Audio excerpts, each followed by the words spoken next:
நாங்கள்லாம் காலேஜ் அது சொல்லிடுவா.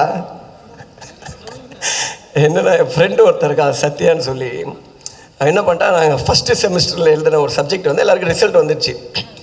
நாங்கள்லாம் இப்போ ஹெச்ஓடி டிபார்ட்மெண்ட்டில் பார்த்துட்டு, சாரி ரொம்ப தொண்டை கட்டியிருக்கு, விடிவியோட இது அந்த மாதிரி மேட்ச் ஆயிடுச்சு. போய் ஹெச்ஓடி ரூமில் ரிசல்ட்டு பார்த்துட்டு வரோம், நாங்கள்லாம் பாஸ் ஆகிட்டோம் அப்படின்னு சொல்லிட்டு. இவர் அதுக்கே லேட்டாக வந்திருக்காரு.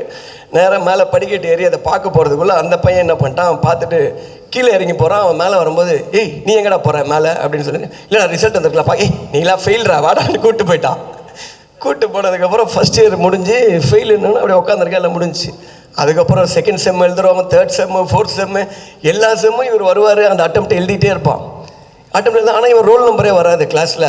அவன் 10 தனியாக உட்கார வச்சு எக்ஸாம் எழுத வச்சுட்டே இருப்பாங்க. அப்புறம் 3 வருஷம் கழிச்சு யூனிவர்சிட்டியில் போய் செக் பண்ணியிருக்காரு. அப்போ தான் தெரியும் ஃபஸ்ட் செமஸ்டர்லேயே பாஸ் ஆகிருக்காப்புல. அந்த எக்ஸாமை பாஸ் ஆன எக்ஸாம் 6 வாட்டி எழுதின ஒரே ஆள் இவன் தான்.